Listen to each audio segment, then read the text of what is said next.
The topic which we have selected for today is elevated efforts and elevated reward. So first of all, I would like to ask you, what is first? Effort or reward? What is first? Effort or reward? Effort? Who says effort? Raise your hands.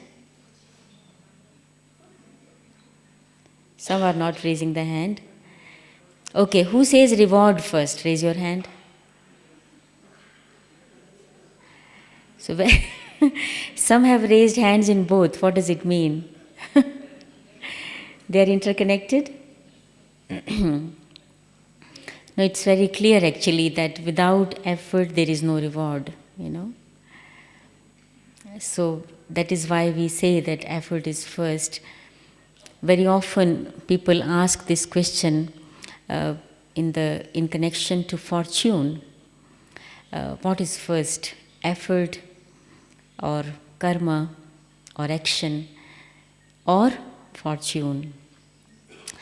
So we always tell them that it is effort, action first, and then action makes your fortune, right?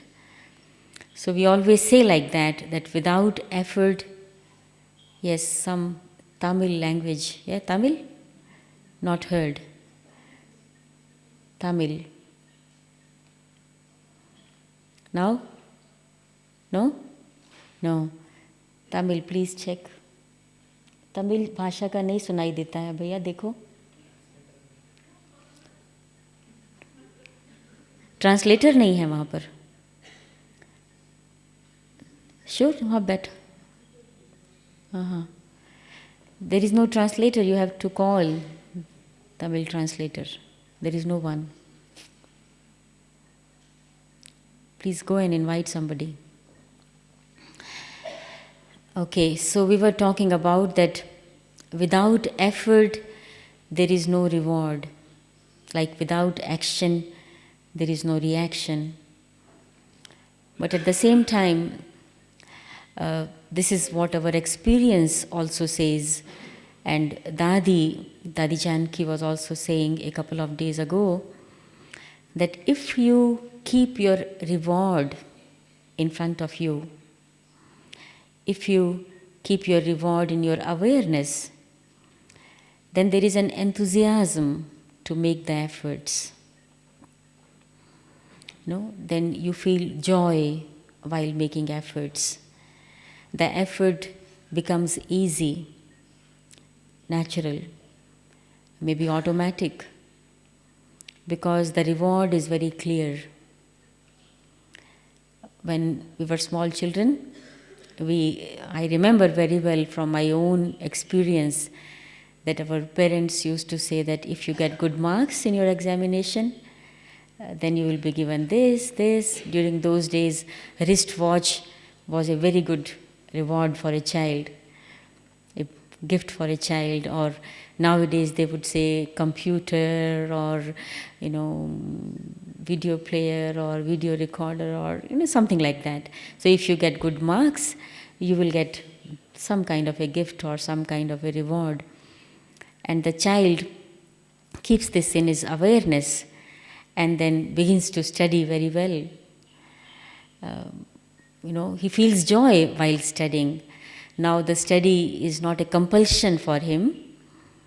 Like in the same way, efforts are not compulsion for us when we know what is the attainment, what is the reward of these efforts. Then efforts are not a labor.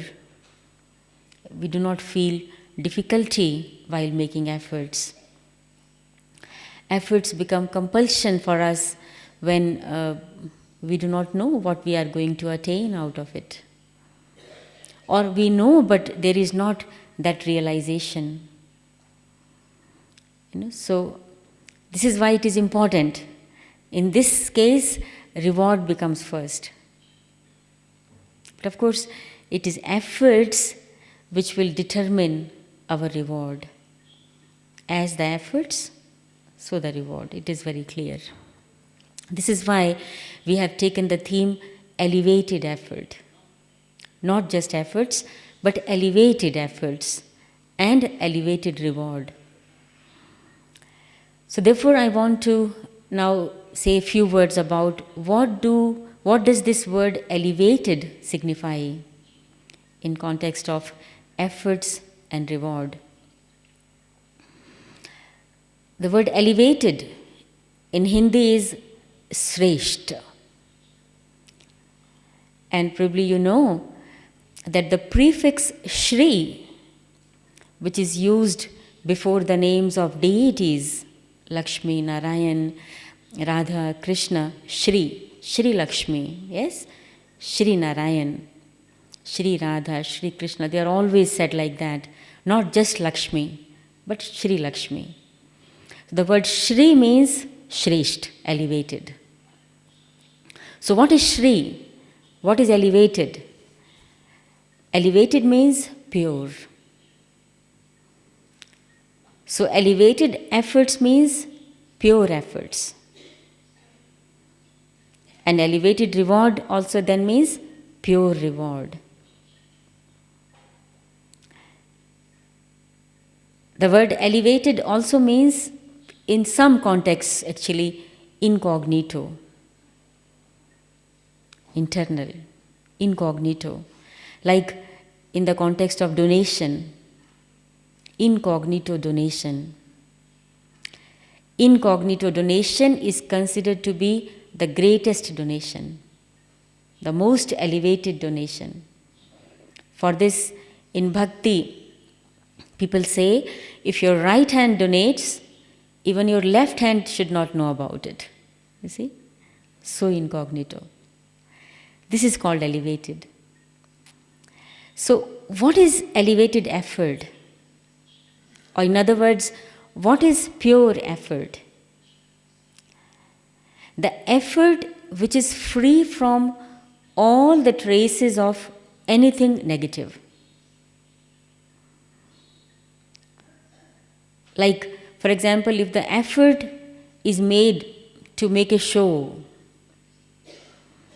like I am trying to show that I am a great yogi, I am sitting in tapasya for 4 hours, sitting stable, static, but my mind is wandering here and there. Now people should look at me that I am practicing yoga. I am coming to class so that everybody will see at me that I am coming to class. Not for myself, but I want to show it to others. This is the desire. I am donating something, somebody should see that I am a very good donor. You know? So effort which is made with the intention to make a show is not an elevated effort.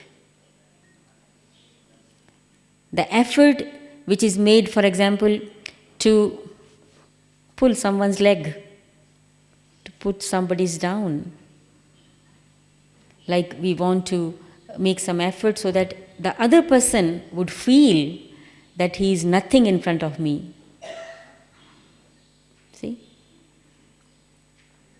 I can do better. There is not the pure desire to do something just for the sake of doing, just for Baba, but I want to show that somebody is lower than me and that other person should feel that it is like that and I am higher. So it is not called elevated effort. Effort which is made with fear, it is not effort.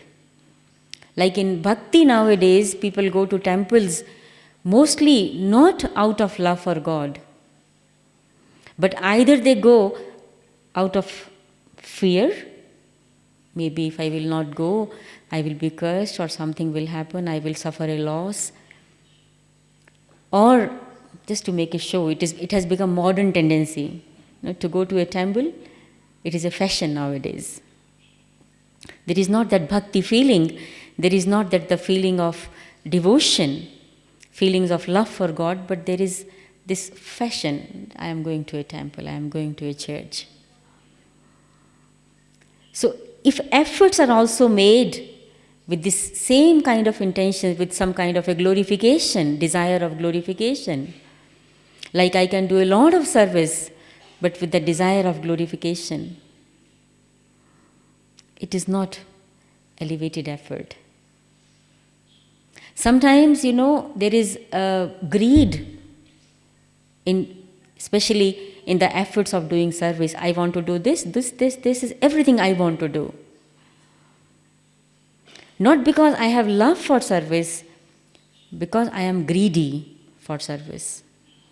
I don't want that anybody else should do something, everything I should do, so that I am in the eyes of my teachers, my seniors. And I don't allow anybody to do something. I. So efforts which are made with this awareness, with this consciousness, are not called elevated efforts. So efforts which are made with understanding and with pure love are called elevated efforts. For the benefit of the self, of course, that is for self-development, for self-upliftment, for self-progress, in the real sense of this word, and for the benefit of other souls. That would be called elevated effort. And such an elevated effort will also bring the elevated reward. So what is that elevated reward? The reward which gives you a feeling of joy without arrogance. If, for example, somebody has made the effort to put somebody down, and he is successful in doing that, he will feel joy, but at the same time there would be arrogance. Look, I could do it. There would be arrogance. And in fact, there would not be the real feeling of satisfaction and contentment in that.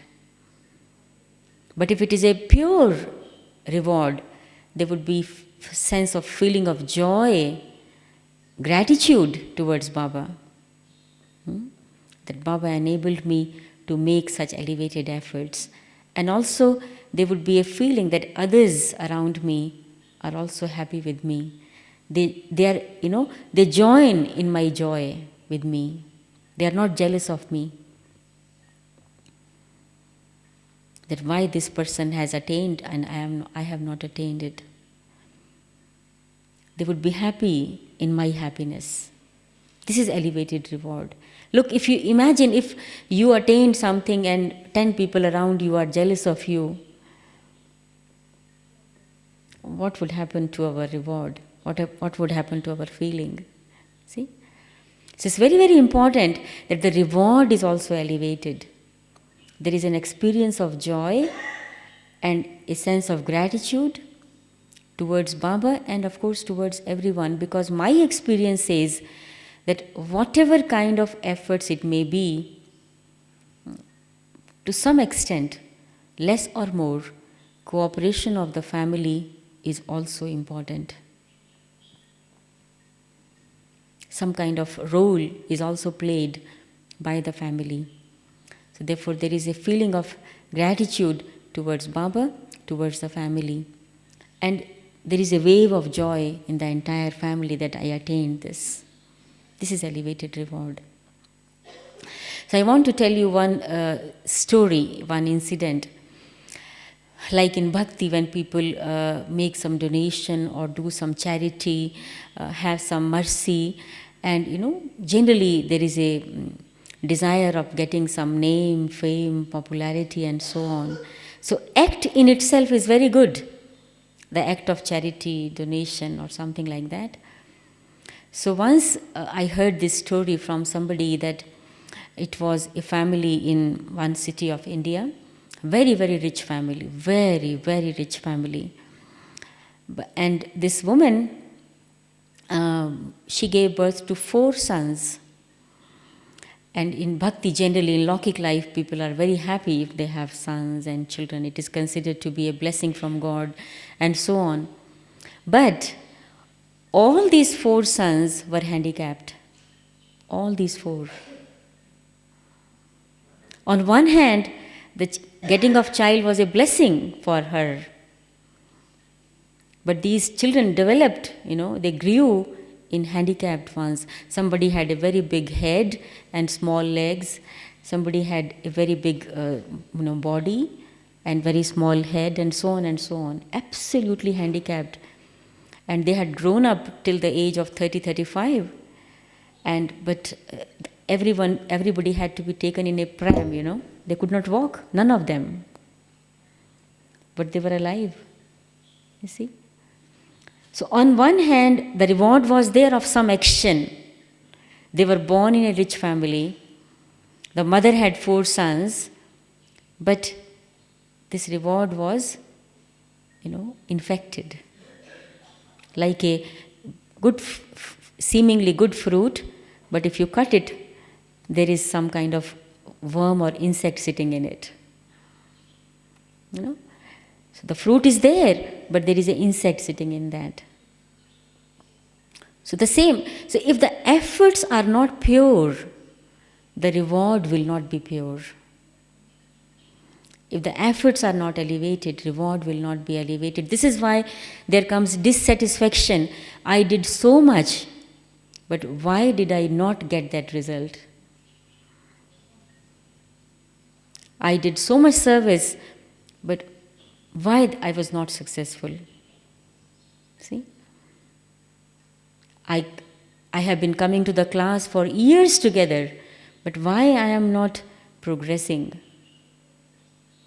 Why my understanding is not becoming so deep and clear and so on?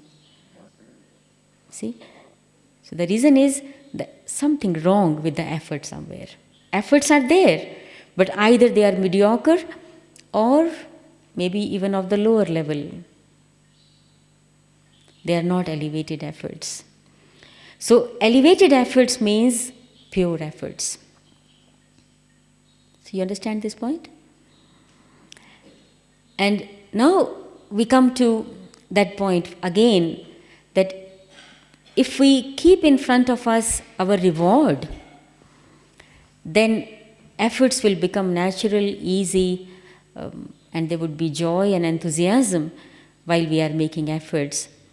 So if we think of today's Murli, Baba talked a lot about this point, that our reward of the future is the world sovereignty, heavenly sovereignty, the kingdom of purity, peace and prosperity, the kingdom of health, wealth and happiness, and that too for 21 births. The kingdom which cannot be snatched by anyone, which cannot be looted by anyone. This is the reward we are going to get. And this is why Baba gives us 2 mantras, Manmana Bhav and another one, Madhyaji Bhav. So what is Madhyaji Bhav? Keep Vishnu in front of you. Vishnu is our reward, or Vishnu is our aim. Madhyaji Bhav. Madhya means middle. So Brahma, Vishnu, Shankar. So in the middle is Vishnu. So keep Vishnu in front of you. Keep your inheritance in front of you. Baba said today also, remember Baba and remember the inheritance. So this is our reward. But what is the effort to attain this reward? There would be happiness of attaining the reward when the efforts made are according to that reward, right? In today's Murli, Baba said, if you want to attain this reward, then 2 efforts are needed.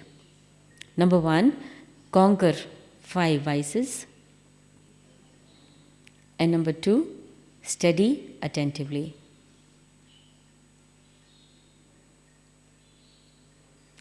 Now, let us ask ourselves how much efforts we are making to conquer these vices.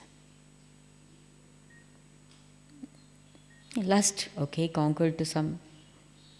Some has conquered to more extent, that is, they don't even have thoughts in their mind, even in the dreams.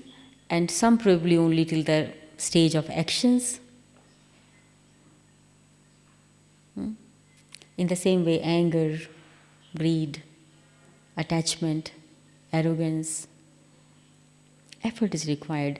And in fact, to attain that reward of heavenly sovereignty, we have to make the efforts of not only conquering the 5 vices, but we have to make the efforts of becoming completely virtuous. Completely virtuous. That is all the virtues. So how much efforts we are making to imbibe virtues? Now, take for example, Baba says, there is a list of 36 virtues or 56 virtues or whatever we say. But if we take for example one virtue, think good of everyone. Having good wishes is a virtue. Good wishes for everyone. For everyone. Even if somebody does bad to you, even if somebody thinks bad of you, even if somebody is jealous of you, even if somebody hates you, but you think good of everyone. How much we are able to do that? See? Effort is required. Yes? Which effort? Determination. Whatever may be, I will not think ill of others. And it is not possible just like that. I give a promise to myself that I will not think ill of others and it will happen. No.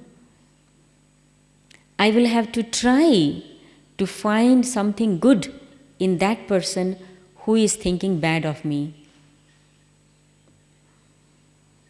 I will have to have that eye of a swan. Maybe this person has said this with some motive. His words were such, but motive was not bad. I will try to find some good qualities in that person. Only then I cannot think ill of that person. So efforts for efforts. You understand this?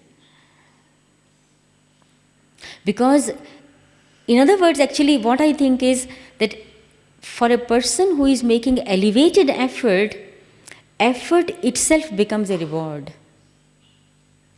He does not wait in anticipation for the reward. Effort is a reward because he feels joy in making that effort. He feels his success, he feels his victory in making that effort. I could do that. Even if this person did bad for me, but I still did not think bad of that person. What a wonder. Vah. As Baba says, say to yourself, Vah, I could do this. So effort itself becomes a reward if it is an elevated effort. So for attaining that reward of the future, we need to become completely virtuous, 16 celestial degrees perfect, completely viceless, then following all the maryadas, following all the elevated code of conduct, and completely non-violent. This is the quality of deities. Right? So this is the effort and this is the reward.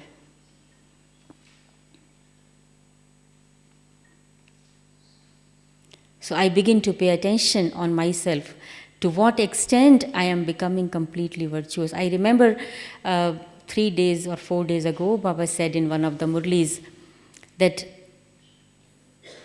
on all of you and in general on the entire world, there are the omens of Jupiter, if you remember this Murli. And then in one of the points Baba said, having the omens of Jupiter over yourself and becoming 16 celestial degrees perfect is the same. That is, if I want that on me will be the omens of Jupiter, and what is omens of Jupiter? That I attain success in everything. This is omens of. I do service, I am successful. I sit for practice of yoga, I am successful. I sit in the class, I am successful. That is, I don't go sleepy, I don't yawn, my attention does not get diverted anywhere. This is called success, right? If I come in the class but I sleep, what is this? I made the efforts to come in the class, but throughout the whole class I was sleeping. It is success or failure? It is failure. I made the efforts, here it is easy, you come from your room to this place. But where you are living in your cities, in your countries, you travel a long distance to reach the center. But coming in the class, slept, or feeling drowsy, or yawning, not success. Sit for yoga, and my mind keeps wandering. No success. Made so much efforts for service, but no results. No success. So, omens of Jupiter means success. And Baba said that becoming 16 celestial degrees perfect means having omens of Jupiter over you. So we can say omens of Jupiter is the reward, and becoming 16 celestial degrees perfect is the effort. So 16 celestial degrees perfect means that I do every action perfectly. I make this effort perfectly. So what effort I need to, for example, I come in the class and I want to do this action perfectly. I come, I sit in the class, but how do I sit? I sit half lying, or I sit alert and attentive? How do I sit? I sit with the aim of studying and passing the examination, or I come just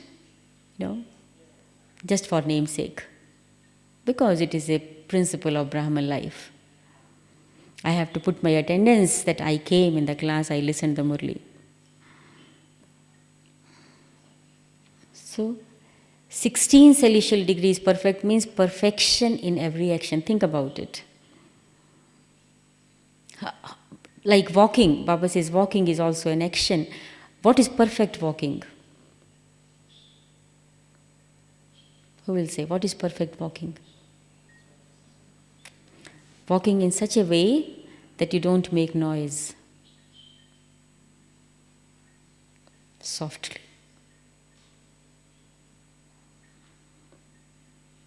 This is action. How do I eat? How do I talk? And so on and so on.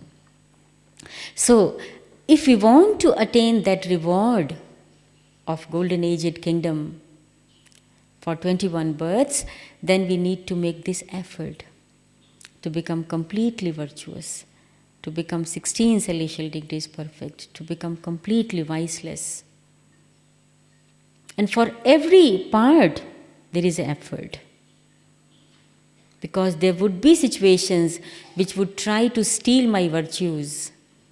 There would be situations which would provoke me to use my vicious sanskars. There would be situations which would force me to become violent, maybe in my words, in my drishti. But I must not, because I want to attain that reward. So this is the future reward. But if we talk about the reward of confluence age, what do we want at confluence age? Which is the best reward for us at confluence age? Best. Yes? The best reward is Bap Dada's heart throne. Best reward of confluence age is Bap Dada's heart throne. And then what is the effort for that? The effort is that I give my heart throne to Baba.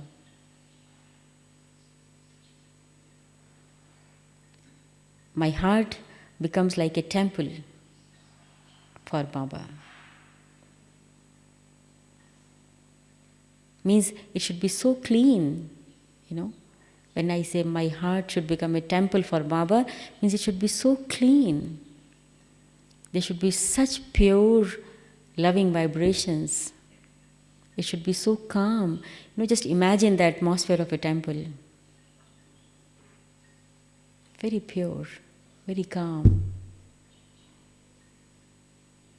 Elevated effort, elevated atmosphere. So such should be the atmosphere in my heart. Then Baba will accept my heart as a throne for him. And then I will get Baba's heart throne as a reward. And if I get Baba's heart throne as a reward, means I am always safe. I am always protected. I am always loved. I am always respected. See, the one on throne is automatically getting love and respect of everyone. And it is not ordinary throne, it is God's heart throne. If I am sitting on God's heart throne, that means God himself respects me. Then there is no chance that anybody else will not respect me. This is a great reward, isn't it? What else we need? But for that I need to make this effort that my heart is not attached to anyone except one. Giving my heart to Baba means that I have love for all, but attachment to one. This is the effort. This is called elevated effort. There will be people who will try to pull my heart in different directions, but I don't allow them to do so.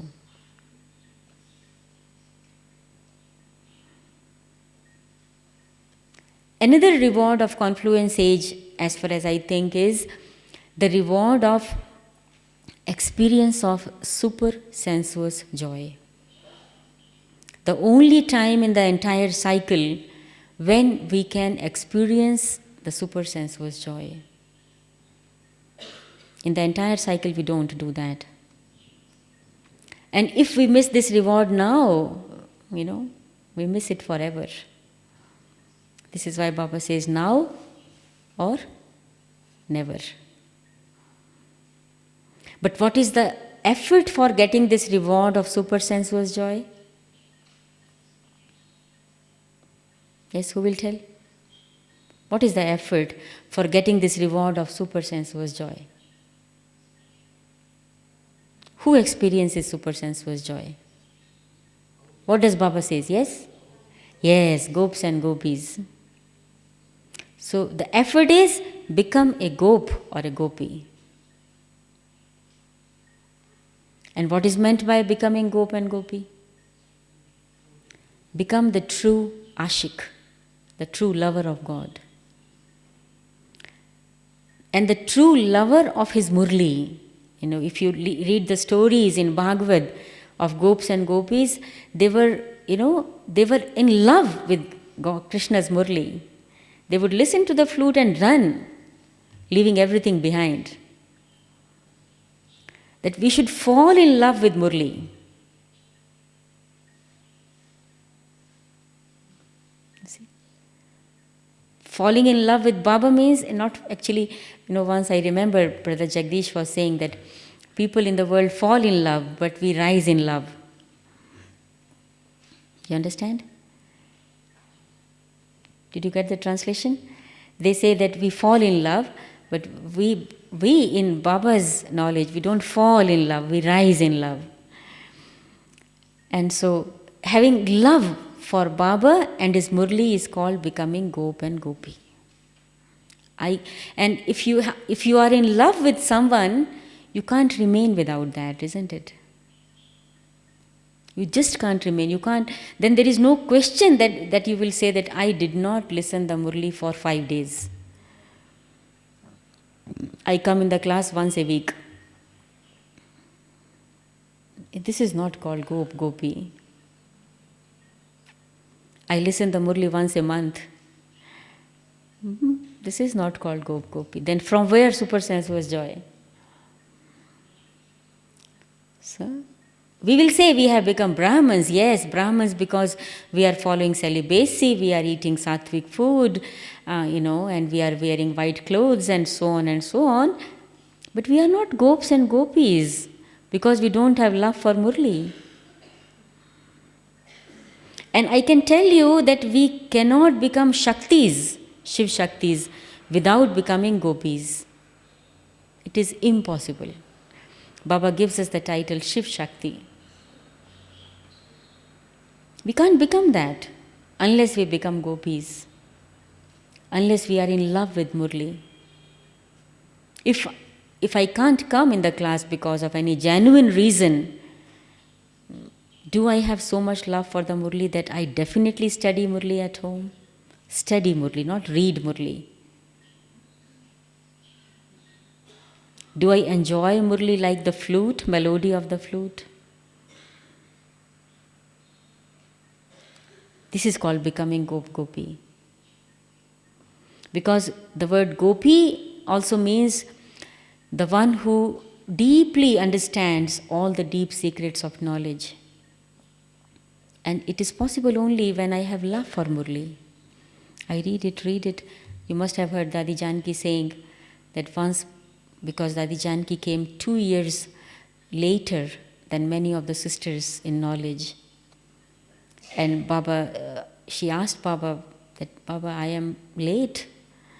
These have come 2 years earlier than me. I have come 2 years later. I will be left behind. What will happen to me? I won't be able to attain that status which these sisters can attain. You imagine at that time, and how many years later we have come. So Dadi was concerned about it. I have come 2 years later. What should I do so that I will, run along with them? Baba said, read Murli 8 times a day. Dadi said, I would read it 12 times a day. Because I want to go ahead. There was not feeling of called rivalry or some kind of this unhealthy competition, but there was a concern that I should not be left behind. And you can see now Dadi Janki. Where is she now? She is called one of the 10 women, the keepers of wisdom in the entire world. What is the source? She is in the school. She passed only 2 classes, just studied for 2 classes. That's all. From where she got all this wisdom? Murli. So the love for Murli makes us Gop and Gopis. This is our effort, and this is what gives us the reward of experiencing super sensuous joy. So these are a few examples of elevated efforts. Now I come to one more important point in which once Baba said, in fact, that the whole effort of the spiritual life is included in one word, and that word is attention.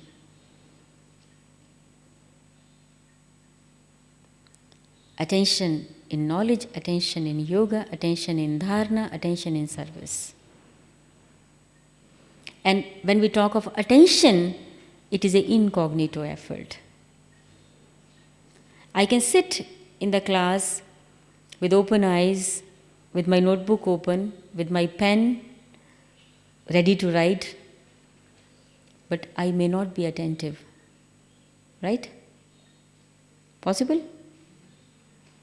My attention still can go somewhere. Nobody knows that I am attentive or not. Yes, of course, an experienced teacher can see from the eyes. Their attention is in the study or somewhere else. But in general, Yes, I am sitting, my eyes are open, I am not sleeping. But so when we talk of attention, it is an incognito effort. So we need to have attention in all the 4 subjects of our spiritual study. Only then, in fact, we can get that reward which we want to attain, that reward of golden aged deity sovereignty.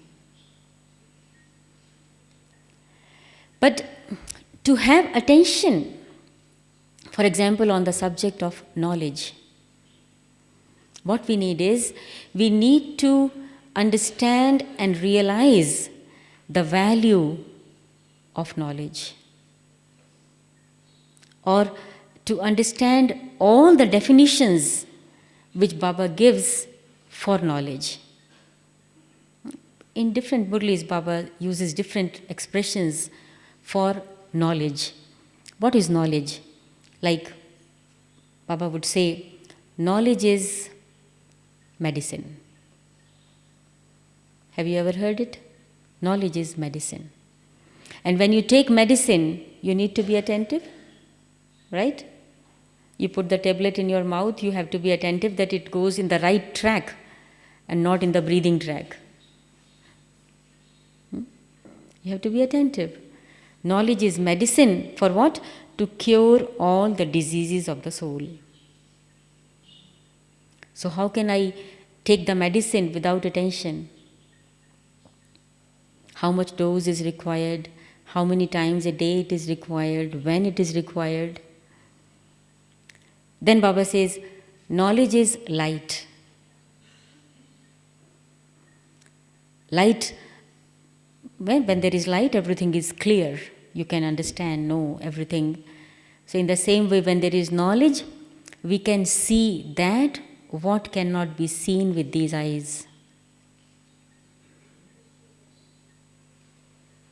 With knowledge, we can see that which cannot be seen with the physical eyes.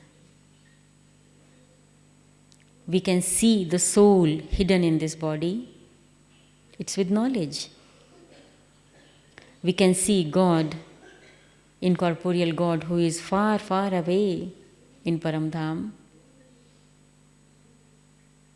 We can see the entire world history and geography, which can't be seen with these eyes. See? This is why knowledge is also called third eye. The eye which not only enables us to see that which can't be seen with physical eyes, but the eye which also enables us to recognize our enemy. It is this eye, the third eye of knowledge, which enables us that no one is my enemy except these evils. Otherwise, we consider this person my enemy, that person my enemy, or at the national level, people will think this country is our enemy, or that country is our enemy, this religion or that religion is our enemy. But with the eye of knowledge, we know that no one is our enemy except 7 well-known evils. 5, all of you know, and 6th is laziness, and 7th is hatred. Hatred. So these are our enemies. These enemies steal away our happiness and peace. These are the thieves. So we recognize Maya in all its forms through this eye of knowledge, and this knowledge itself is the weapon to conquer this enemy. See? The eye to know Maya and the eye to conquer Maya, the weapon to conquer Maya. Then Baba also says that knowledge is the food. It is the food for the soul, food for the intellect.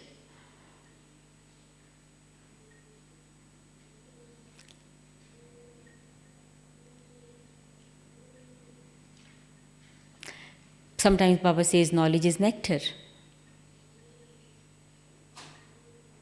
And when you take nectar every Thursday, you are careful, attentive. Otherwise, instead of going in the mouth, it will go somewhere else.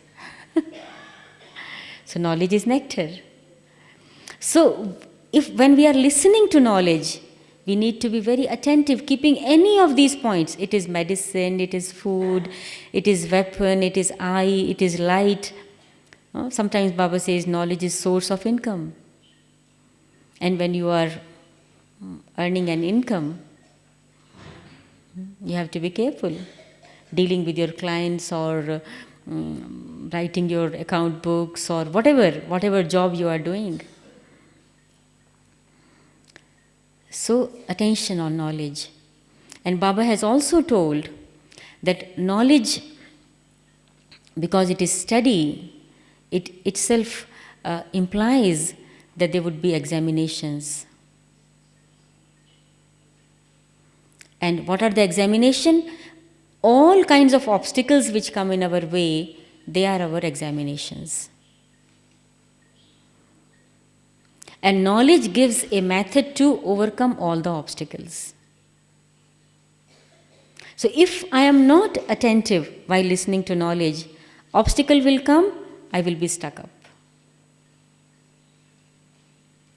I will think, I will worry how to overcome this obstacle, and I will not have the method because I don't listen knowledge.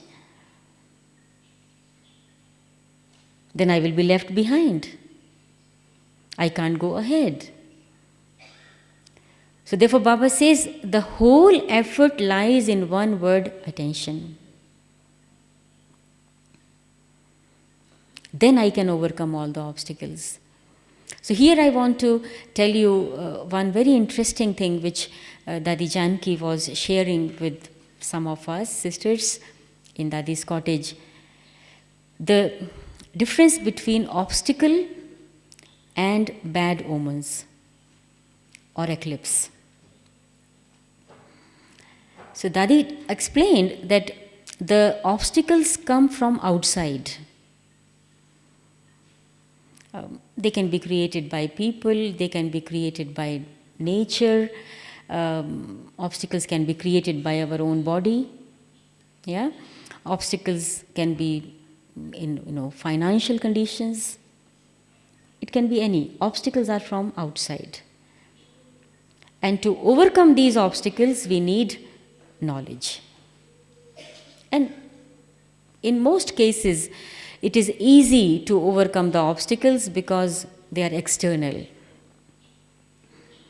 But when we talk of bad omens or eclipse, it is from inside. This is something very subtle. And Dadi told that when you are careless, careful and careless. So we were talking, effort is of attention. Why bad omens come? Why the soul is under eclipse? When there is carelessness. When you break some maryadas. When you disobey what Baba says or what direction or Srimad is given, then there is bad omen.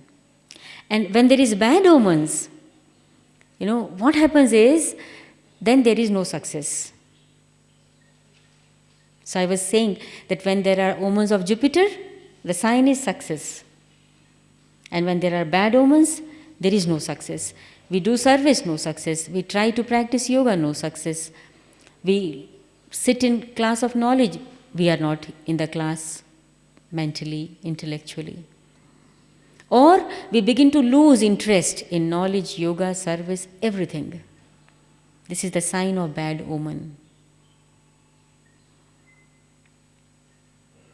And the result is that such a soul who is under bad omens is not able to imbibe knowledge and virtues. Even if listens, but can't imbibe. He can't become embodiment of knowledge.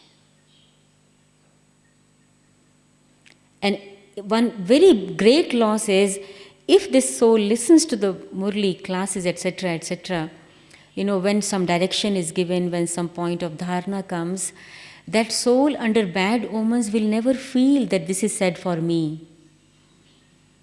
That soul will think of, this is very suitable for that person. So instead of applying to the self, some other person will come in his mind. This is the sign of bad omens. This is the sign that the soul is under the eclipse. See? Then such a soul will not make the efforts to finish this eclipse, you see. And when this soul does not get success, what happens is he blames others. That because of this person, I am not successful.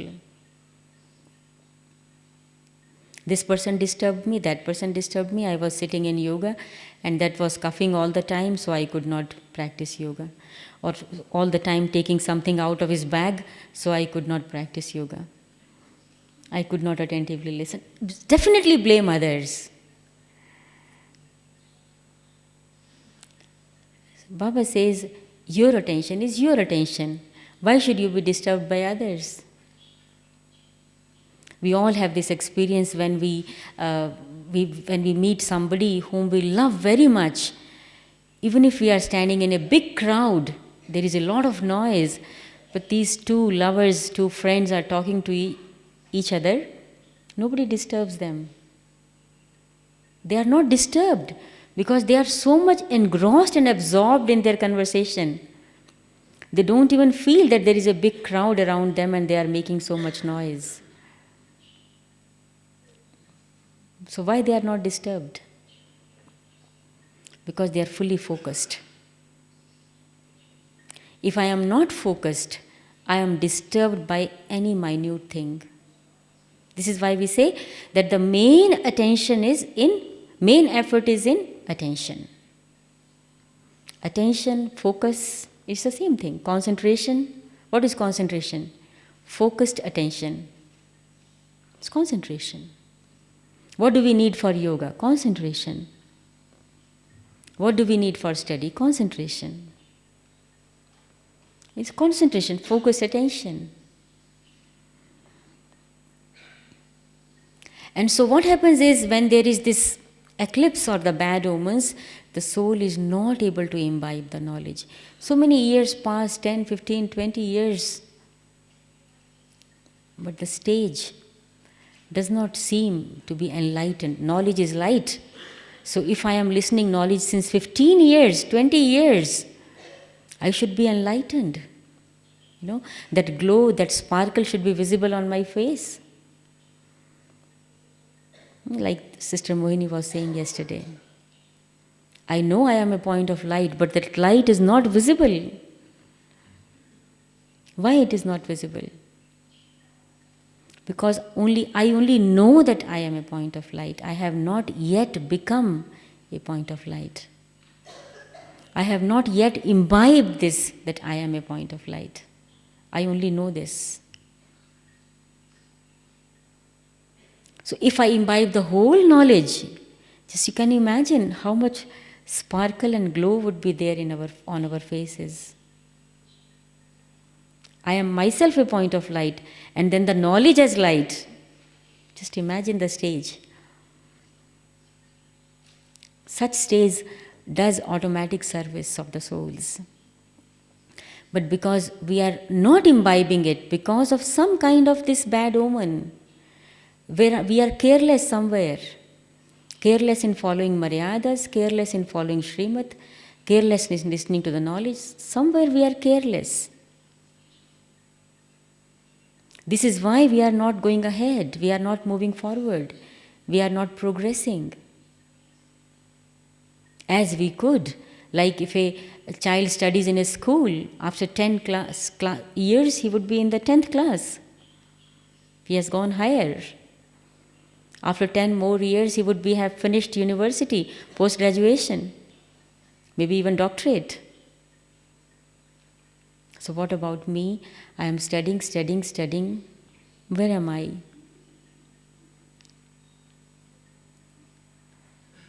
You see?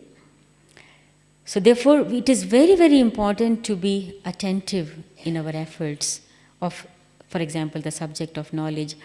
Now I come to the subject of yoga. Can we practice yoga without attention? Is it possible? Possible? No. Full attention is required for practicing yoga.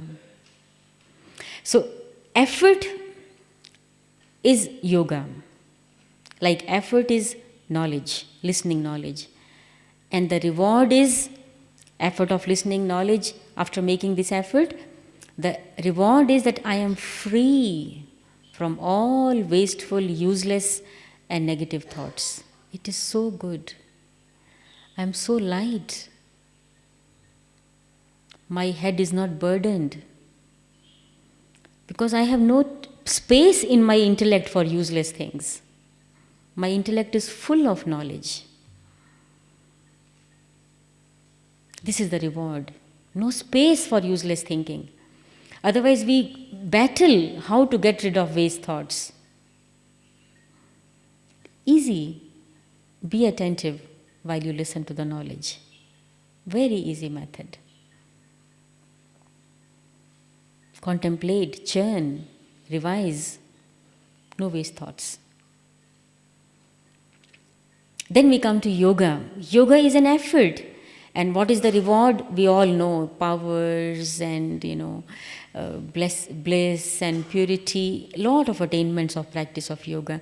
If I ask you, what is the result of practice of yoga? You can make a big list, all of us. So as I said earlier also, that elevated effort itself, within it, is a reward. So what I was thinking was that not only just the attainments of yoga, that I will get these powers and I will have the experience of bliss and so on, but every one of us has this experience any day when we had very good yoga, how happy we are.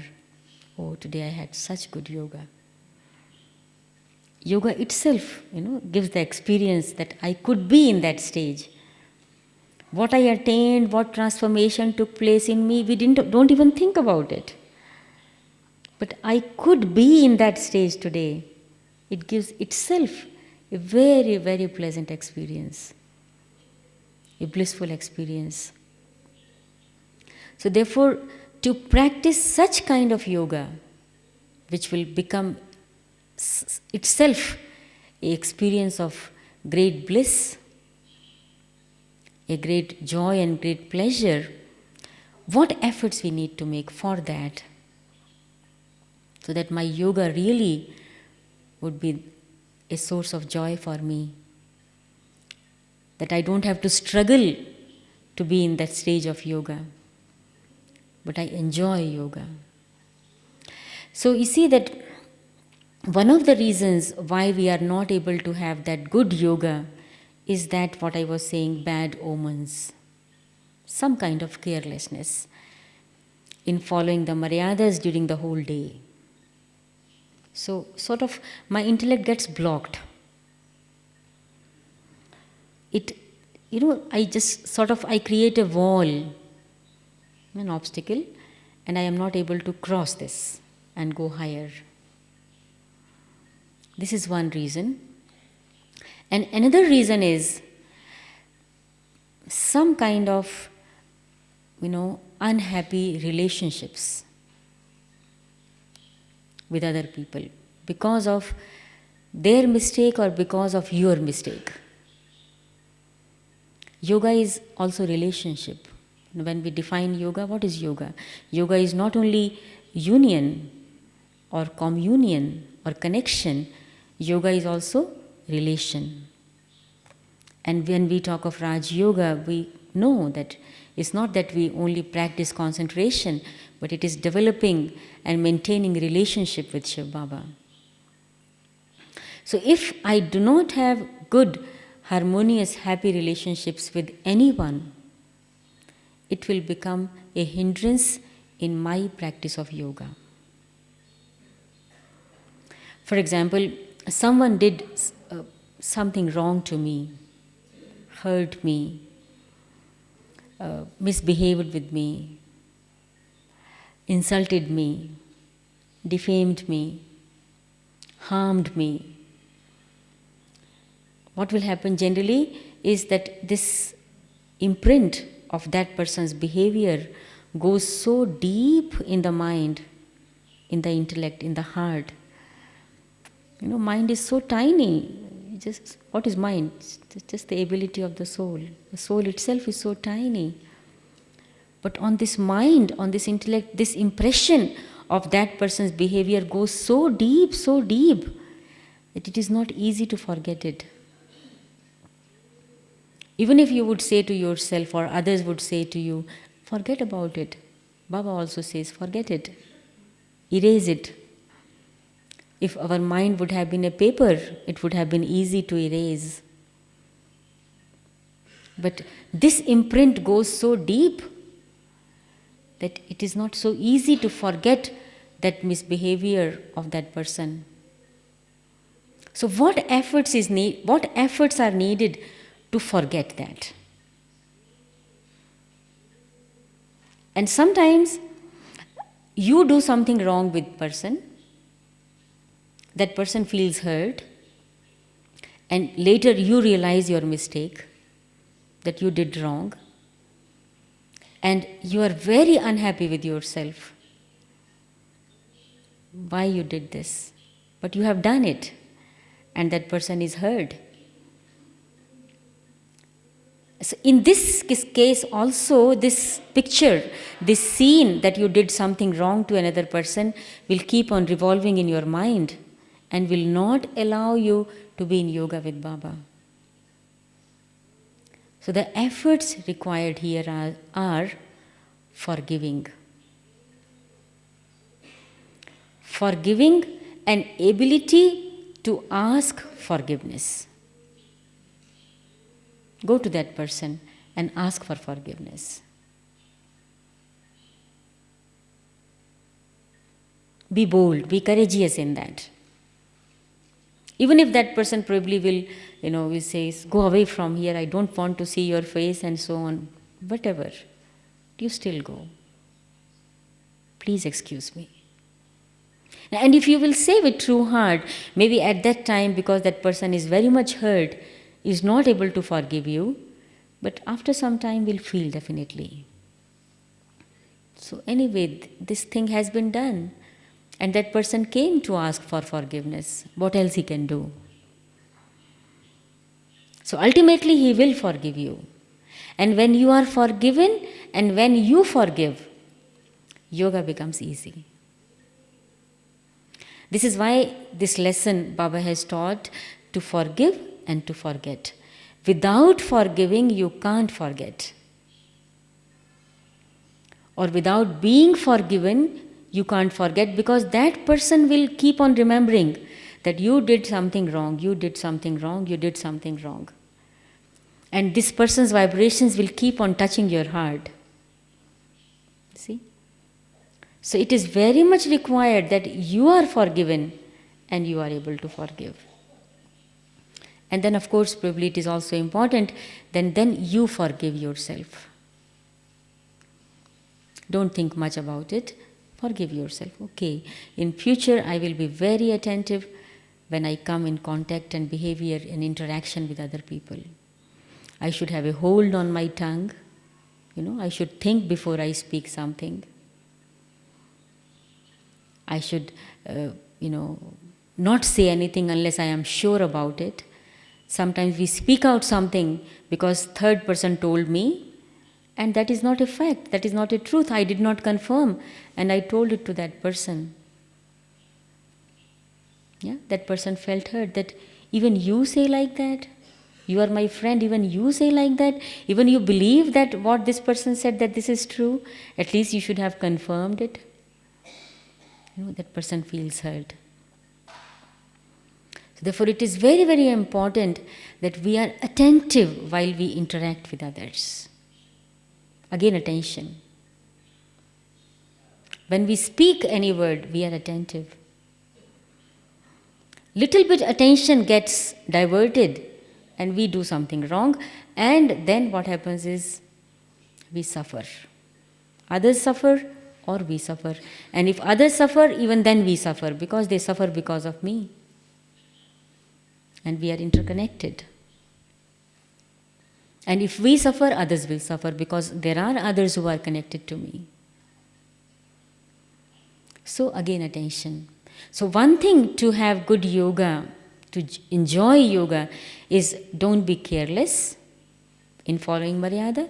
Number 2, develop this art of forgiving and have courage to ask for forgiveness in case you have done something wrong to someone.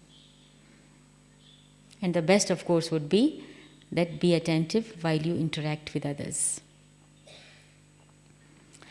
Another thing, what is needed for good yoga is that we should have the art of, changing the direction of our mind, giving direction to our mind, taking it in some other direction. Otherwise, if somebody has done something bad to me, I will keep thinking about it. And we all know that anything which is revised a number of times, which is repeated a number of times, becomes a sanskar. So if I keep thinking the weaknesses of others, if I keep thinking about the bad actions of others, what will happen? It will become my sanskar. So that I don't think the bad behavior or weakness of others, I should teach my mind to think something good. And for that, knowledge is needed. If I don't have knowledge, enough knowledge, I won't have positive thoughts. We say to everybody, have positive thinking. But from where to bring positive thoughts? If I do not have that stock of knowledge. So I should make this effort to turn my mind. This is why Baba says, remember me, remember home, remember inheritance, and remember chakra, cycle. 4 things to remember. Remember Baba, remember home, remember inheritance, and remember the cycle. Your different stages of the soul in the entire cycle. Baba says Brahman, then deity, then warrior, then I became a merchant, and then Shudra, and then again I become a Brahman. Or sometimes Baba, said these 5 elevated stages, remember Brahman, deity, and angel, and the worship-worthy form in a temple, and a point of light. Your 5 forms, beautiful 5 forms. Start from Paramdham. I am a point of light, this first form, then second form, deity, the third, your worship-worthy form in a temple on the path of bhakti. See yourself as an image in a temple, like a goddess or deity. And fourth is Brahman, again very elevated, a Brahman clan belonging to godly clan. And fifth is angel. So your 5 forms. So what to remember? Remember Baba, remember inheritance, remember your home, remember your 5 forms, and remember how you go around the cycle. So if I keep remembering this, my sanskar becomes such. Then even if somebody will come and try to, put in my head something useless, what I will say, just leave it. Why should we think about it? Why should we bother about all these things which are not for my welfare, for my benefit? Stop it, finish it. We will not accept this rubbish given to me by others. But if we have the sanskar of thinking weaknesses, then others come to me and they bring more rubbish in me. From where yoga? Right? So Baba said a couple of days ago, accumulate the power of yoga. Remember, accumulate the power of yoga. From where accumulate the power of yoga if I don't have yoga? If I keep defaming others, if I think of weaknesses of others, from where yoga? Just to think of power of yoga, accumulating power of yoga. It's a dream in that case. So this is the another effort, that I should have the art of turning my mind, directing my mind to something positive. And the third effort, which is probably very, very important for good yoga, we have to learn the art of remaining contented. Art of remaining contented. Without contentment, there cannot be yoga. And for remaining contented, what I feel is very, very important is to understand and learn very thoroughly the lesson of drama in all its aspects, in all its facets, in all its dimensions. Most important of that is, everyone has his own predetermined role. Everyone. He is playing his predetermined, predestined role. I am playing my role, that one is playing his role. I am getting according to my role and my karma, that person is getting according to his role and his karma. Why to compare? Why to feel jealous? Why to feel discontented? Why to compete? Yeah? Useless. Drama is fixed. There cannot be any change. I have to play my role in the best way. If I am discontented because of any reason, I can't be in yoga. So this is probably a very, very important effort.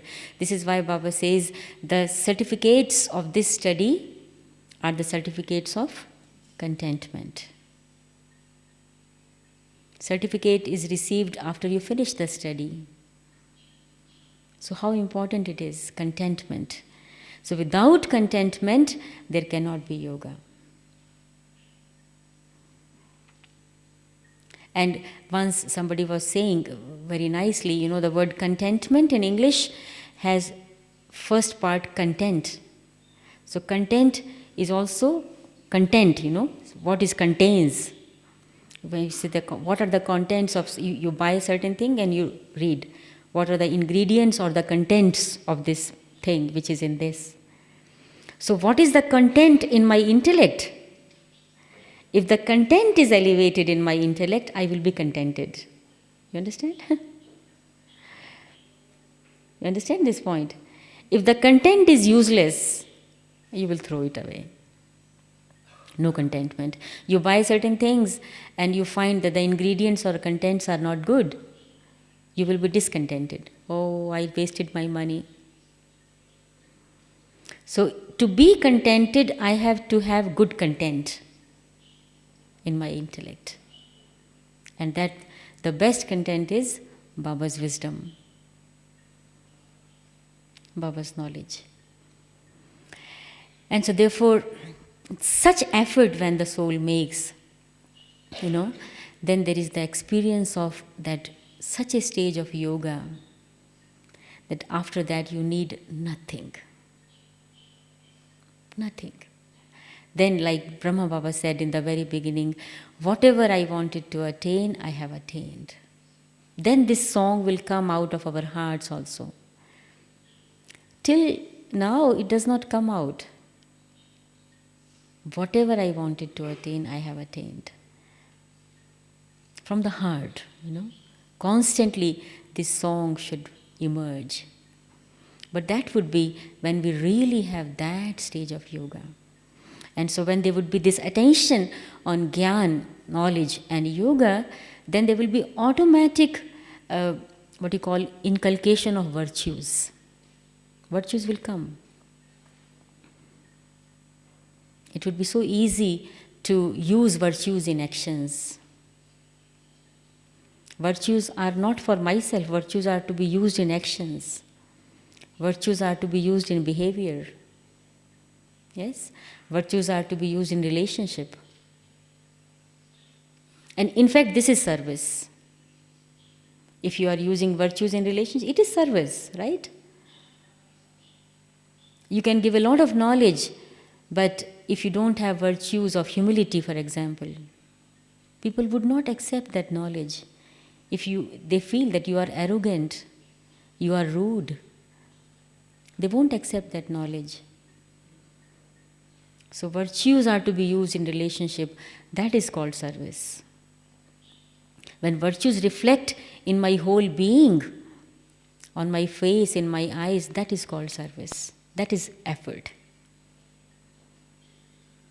And that in itself is a reward, because when you are able to serve in this way, then you are contented. Because others are contented with you.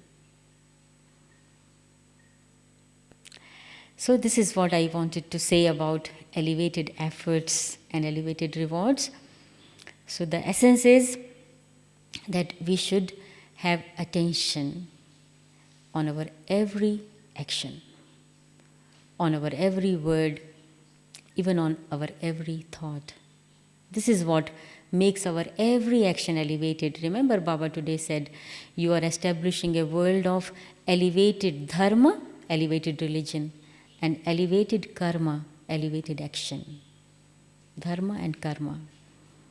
So elevated dharma means elevated way of life. Pure way of life. And elevated karma is clear. Pure karma. So we will be able to feel here, experience here that we have really been able to do so, and in future we will be getting the reward of that dynasty, that kingdom with that elevated religion, dharma, and elevated karma. Om Shanti. If you have any question, you are most welcome. We have 3 more minutes and then we will finish.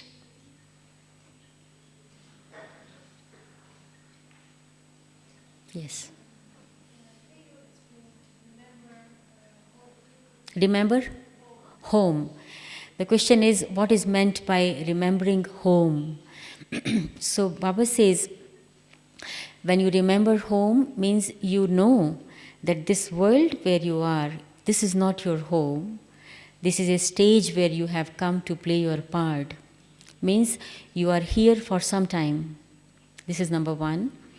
And when you know that you have come here to play your part, you are on a stage, means you play accurately and attentively, because all are looking at you, because you are on a stage. Number 3, when you remember that you have to go back home, then you don't have attachment and attraction to this old world, because you have to go. This is 3. So this is remembering home. Number 4, remembering home means that you will go home bodiless. You will not take this body with you. So you will practice detachment from this body to remember home. Number 5, you will go home alone, because you came alone. So you won't have attachment with anybody, because you have to go alone. And number 6, the home is the home of peace. So I bring peace in me when I remember my home. Okay? So we have to remember home, remember inheritance in these perspectives, with that understanding. What is called? It's a very good question. What is meant by remembering home? In the same way, think about what is meant by remembering inheritance. So think this is topic for contemplation. Okay? Anybody else? Yes.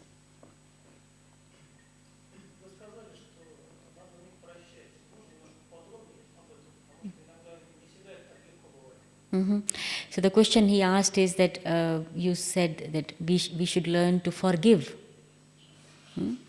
But it is not so easy always to forgive. So how to make it easy?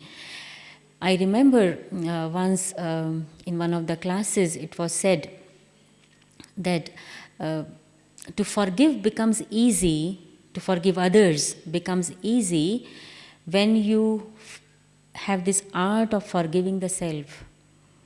Because at present, every one of us has defects. No one can say, I don't have any defects. No one can say, I don't have any weaknesses. Yes? We are all making efforts to get rid of these weaknesses, these defects. So if I am managing with myself, with all these defects and weaknesses, you see, I am forgiving myself. Okay, I am making efforts, I will definitely do it. So if I am able to forgive myself for my weaknesses and defects and making further efforts to improve, then it becomes easy to forgive others, that like I am making efforts, that person is also making efforts.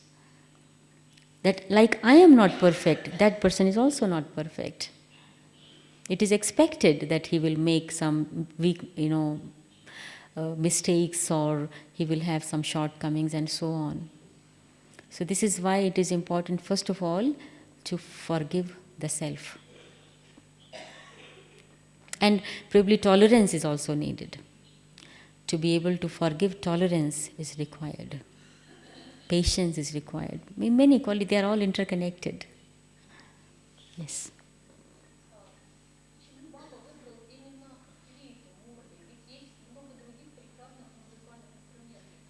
Flute. Because she asked the question why Baba says the word Murli, flute. Why not any other musical instrument like guitar or sitar or something like that? But there are so beautiful musical instruments. But I think that the melody of Murli, the flute, is very, very pleasant, very, very pleasant.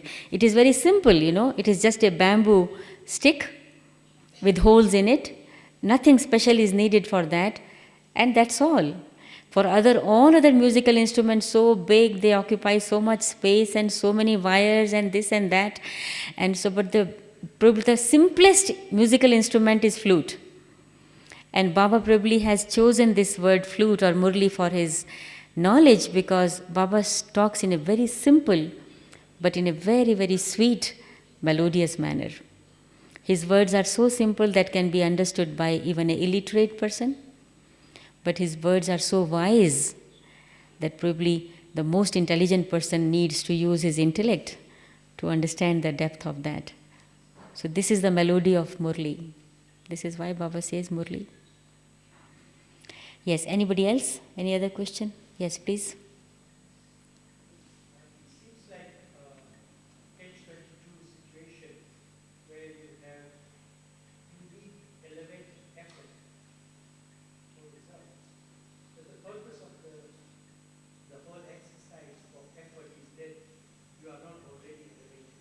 Mm-hmm. And so, if you do not have elevated effort, Mm-hmm. then the results are not good. Mm-hmm. So the purpose of the very exercise is because you don't have that elevation. Yes. Therefore, every time you try to make an elevated effort, because you are not already elevated, Mm-hmm. there comes to be an alloy of mischief. Yeah. And so this is, where do you get out of this? If you have the aim, whatever efforts you make, for example, you are making the efforts to practice yoga. Because you are not elevated, there is a possibility that your mind will wander, or you will have some other thoughts, or you will be distracted. It is a possibility. But if you have the aim of making the elevated effort, you will prepare yourself.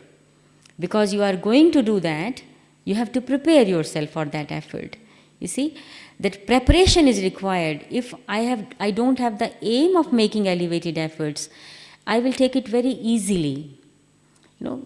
It goes as it goes. But if I have the aim of making elevated effort, then I prepare for that. Like if I am a good student in my Lokik studies also, I prepare myself for going to school. I have my notebooks, I have all the books, I have pencils, I have pens, I have markers, everything with me.